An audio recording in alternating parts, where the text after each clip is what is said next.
You just said that if men know that women are like that, we should just get used to it. Well, you know what that would mean? That would mean y'all got to get used to sharing dicks. That would also mean that you got to get used to not wanting to raise your kids. That would also mean you need to get used to people holding you accountable and only saying and saying, okay, well, your body, your choice, my wallet, my choice. But what I do understand that people do is what's right for their cause. That's what people do for their intention, for their reasoning. That's what people typically do. They do what's right for their situation, for their advantage. People don't understand the severity of what they do, right? They understand that it's bad, but they don't understand the degree of badness. And I do think that degree will depend on how you grow up. So I was about to say something like that. The difference is that, yeah, women have a lot of temporary emotions. Sure, why not? A lot of us are very impulsive. The difference is you have to find a woman that can regulate her emotions, but also knows that her emotions are temporary, so she knows how to slow down and think through that, or let that emotion pass until she can think like a regular person. And so I'm not a man. I don't know how many of those women y'all meet. I'm not sure. But yes, you are going to have to deal with a lot of up and down emotions. And I hear men complain a lot about that. But if you know that that's how women are, how are y'all not used to that by now? But also, it should not be a case where Oh, wait. I got a question when you're done. okay, it shouldn't be a case where that woman is acting impulsively and in affecting the household negatively. I will say that you do not want that type of woman. But yeah, I might want to whoop your ass today. I'm not gonna do it. I just might want to do it. I wanted to smother my ex-husband with a pillow every night. But I love that man. It was okay. Listen, it's fine. It's fine. Don't worry about it. Like if he breathed wrong, I want to knock him upside his head. But that's just how things go. I just, don't act on it. But this is the other thing I want to say, and then I'm done. I want to validate what Willie was saying. I know that you all are these rigid people. Once you get 35, you are who you are. And I get that, and a lot of times it's useful. A lot of times it's useful out of a man. I love how stable you all are in that way. However, sometimes that's part of the problem. Like some men don't want to change anything about themselves past that age. Like once you're there, you are there. And nothing else changes. You all are not flexible at all whatsoever. And I think that that's pretty useless in a relationship. And I don't know, but I've dealt with it and I don't like it. So I think that might be a little bit of the problem with men too. So, Bo, real quick, I hate pushing back because people are going to be like, yeah, Willie, fuck Bo. And I feel bad because that's what they're about to do right now.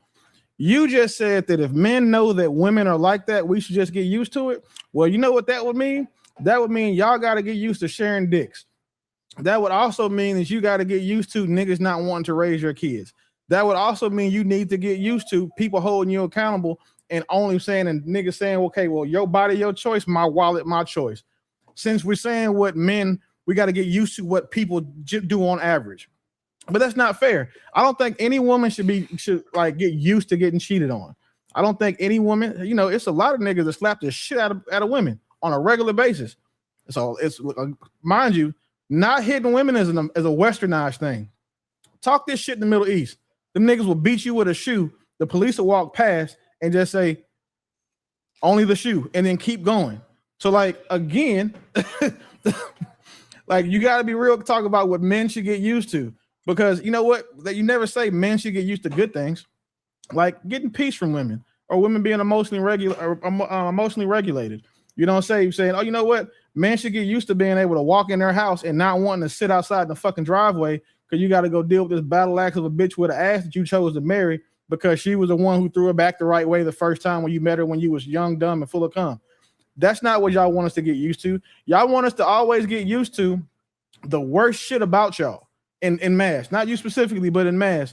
Y'all want men to get used to the most degenerate things that you guys have about your characters and then get upset with us when we even say something to you about it.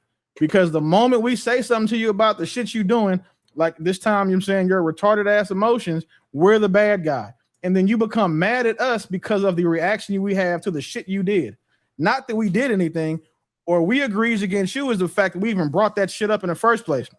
How dare you tell me that I'm mad about, I'm talking to you crazy because the bitch put lettuce on my Chipotle bowl when I said not to, as if that's my fucking fault. Like, or how dare you tell me, you get mad at me because you told me not to have my titties out when I went to church with you and your grandmother. I want to wear what I want to wear. That's the type of shit that y'all want us to get used to. Then just understand, y'all got to get used to the bad shit with us. Like it's you know what I'm saying, what's fair. You know what I'm saying? It ain't no swindle. But that's not what I was saying. I was saying don't do that. Like those women, I'm talking about the women that can emotionally regulate themselves.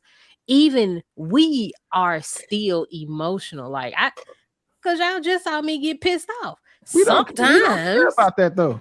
But what I'm saying about the emotional women that could check the shit. It's like you don't care about the nigga who, again, can get bitches, not getting bitches. Like he chooses not to. You choose to regulate your emotions. Right. But that's what what I'm saying is even those women are still like we still flow in and out of emotions. I'm talking about the cute part of our emotions, not the fuck you nigga, why the fuck did you get my order wrong type about shit. The cute part, bro. That's the argument. No, we don't give it. We like the cute lovey-dovey shit. Like where y'all can go from being like oh to like being real nasty. That's the cool shit. But when you go from being oh to fuck you and your fat ass mom, that's the shit we don't want to deal with. Right. And so we're in agreement over those type of women. I'm talking about the women that you like to deal with. I'm talking about those emotions. Y'all should just get used to those emotions.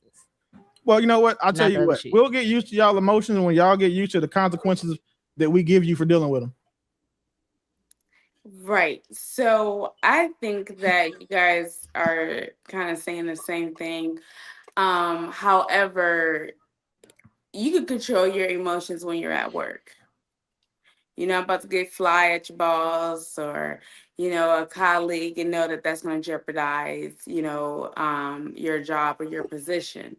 So it's the same thing at being at home with your man. Like we know how to control our emotions when we want to. So I think that the problem is women come up with excuses and reasons not to control their emotions because they want to be selfish and don't want to grow and work on themselves. So they labeled it as, oh, I'm on my cycle or, whatever their reason is for them, going off or, getting out of character. And there's no excuses for that. Now, with the cute stuff that Bo was saying, it's all a part of vetting and knowing what kind of emotions you're dealing with. Seeing that woman in different settings and how she, operate and control herself, if you can deal with it or not. But I don't think men should just have to deal with women's, emotions when they're all over the place, especially when it comes to disrespect and all those things. Do you guys feel that it should be focused on more as she grows up to emotional regulation? Should it be focused on more as she develops at a younger age? Yes. I think the same thing goes with boys too, because damn. Yeah, they do boys like that. That's why I was asking about the girls. I was gonna say that fathers do boys like that. But I don't want it to be like women raise shitty kids. Like, even though they do, it's not what I'm trying to say. But I do think that there's value in teaching emotional regulation as early as they start having them.